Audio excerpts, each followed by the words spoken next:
I thank the Minister for his very brief comments on the issue of letting fees. As I said to him, we weren't arguing against the level playing field. What we were saying was that why is he opposed to saying that the person who engages the letting agency should pay that fee as opposed to the tenant? And I do not believe that he addressed that question at all, and I would very, very much appreciate it in the interest of moving this committee stage along if he would be prepared to address why he thinks that it's unacceptable that the person who engages a business would be the one who pays for it. So I look forward to him answering that question.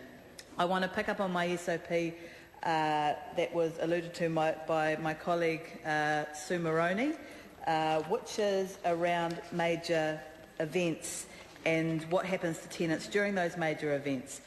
Mr Chair, over the Wellington Sevens earlier this year, boarding house tenants in Wellington were evicted en masse. They were told that they needed to leave their homes. They needed to, well, they're not really homes, boarding houses, but they needed to leave their places of residence so that rooms could be charged out to tourists for the Rugby World Cup. This move was, to my knowledge, unprecedented. It was unexpected. The police, the hospitals, the emergency accommodation providers in Wellington were overwhelmed with a sudden outpouring of these extremely vulnerable tenants onto the streets of Wellington. And it raised a very, very serious issue, which is because we have no such thing as a secure tenancy in New Zealand, it is possible. And I live in a very beautiful part of the country, which is incredibly popular over summer, and I know people who are told that every summer they have to move out of their homes. For a couple of months they have to move out so that the landlord can rent it out for 3 or 4 times the cost to people who want to come to the East Coast and to Gisborne for their holidays. Now, I think that is incredibly unfair. But I have tried to be extremely reasonable with the government on this issue. I have not tried to cover that off in my SOP. I have said let's keep it to the schedule of major events. Let's keep it that focused for now. And let's say that it is illegal for someone to evict their tenants for the purpose of providing accommodation for a major event as listed in the major events schedule. This is a serious issue. I have already been approached by tenants in Auckland who have been told by their landlords that they will have to move out over the Rugby World Cup. And why wouldn't they? With the price gouging that's going on with hotels in Auckland over the Rugby World Cup, where some hotels are charging thousands and thousands and thousands of dollars a night and locking their workers out at the same time and trying to make sure that they can't have any more salary negotiations during the Rugby World Cup, because God forbid that workers should be able to stand up for their rights and ruin a good time. But the fact is, coming back to my SOP, that there are private sector tenants who have already been told that they will be issued with a 90-day notice to leave their homes. They have children, and I know that the government's going to give a holiday over the school time, but they have children who are going to have to move away from their communities. They're going to have to find somewhere to put all their furniture. They're going to have to pay to move out and then move back in, because they've also been told, oh, you can move back in at the end of the period. And then when they've said, well, what about my furniture? It's really expensive. They've very helpfully said, well, you can just leave it, and then the people who are coming to stay over the Rugby World Cup can use it, which also solves the problem that a lot of these people are going to want furnished homes to live in. And I have no problem with someone who lives in their own home. Of course not. And a lot of them are going to say, you know what, I'm going to get out of Auckland for the Rugby World Cup. I'm going to charge people to stay in my home. I'm going to make a bit of money. Good luck to you. But when you are evicting a family who you have a tenancy agreement with purely to make money so that you can provide accommodation over the Rugby World Cup, I do not believe that that is something that this House should be endorsing. I spoke to the Minister about this some months ago and suggested that maybe he might want to get his officials to work on this so that he could rely on their wording and not wording that I'd had to come up with myself.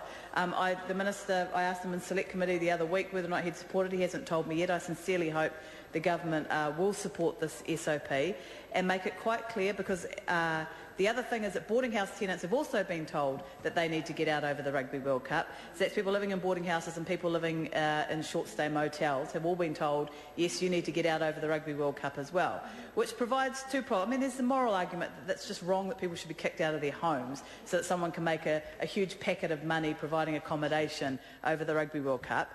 But the second thing is, where are these people going to go? When we start evicting en masse people out of boarding houses, people out of these short stay, Mr Chair, thank you, Mr Chair. People out of these short stay accommodations, they are going to be pouring onto the streets of Auckland at a time when emergency accommodation providers are not going to be in a position to assist them.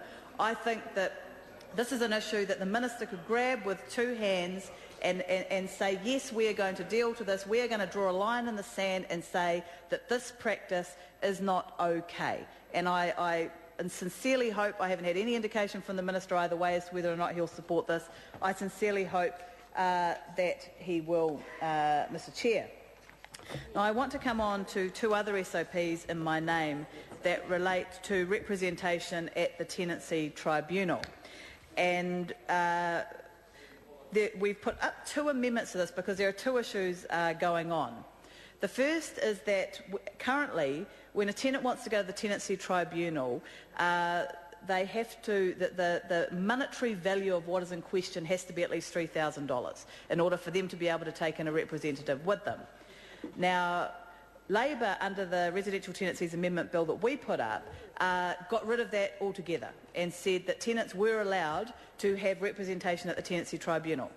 And this wasn't something that we did lightly, Mr Chair, because the Tenancy Tribunal is intended to be a expeditious agency. It's intended to be low cost and it's intended to be fast. And there is absolutely no question that once you start to add a whole lot of lawyers and everything into the mix, things can get more protracted. But this ignores the reality, Mr Chair, that often the people the tenants are going up against are professionals. The people the tenants are going up against are tenancy managers, they're property managers, they're Housing New Zealand. And I don't know on what planet you could say that Housing New Zealand is not a professional advocate. Now, we were told during the process that, in fact, Housing New Zealand could say, yes, it's okay, a tenant can have an advocate in there as well.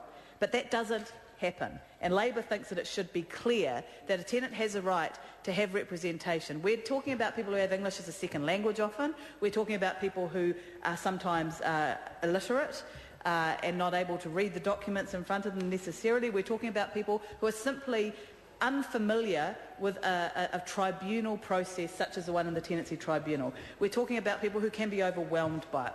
We're talking about people with mental health issues sometimes, drug and alcohol addiction issues. We're talking about people who are sometimes in extremely vulnerable situations, such as people who've escaped from domestic violence. And Labor thinks that these people should be allowed to have representation at the Tenancy Tribunal.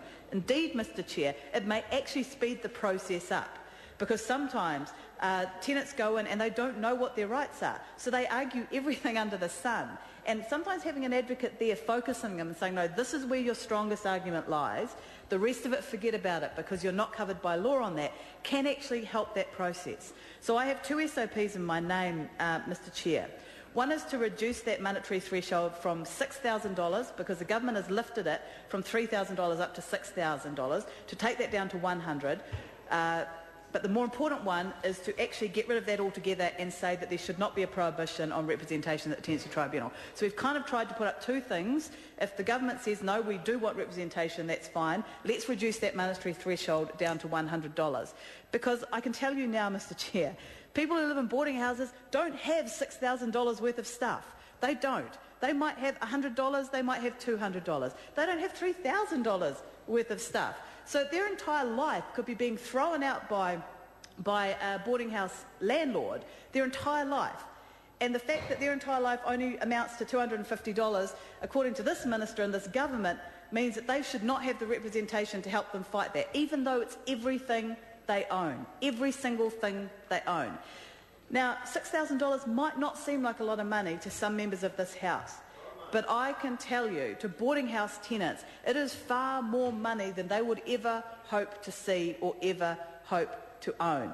And a number of cases that have gone before the Tenancy Tribunal have been around where a mental health patient in a boarding house situation has ended up having to go into care for a number of days. They've come back, they've found out that the landlord has evicted them while they've been out, because boarding house tenants currently have no protection under the residential tenancy laws, and we've been waiting a long time for them to get this coverage.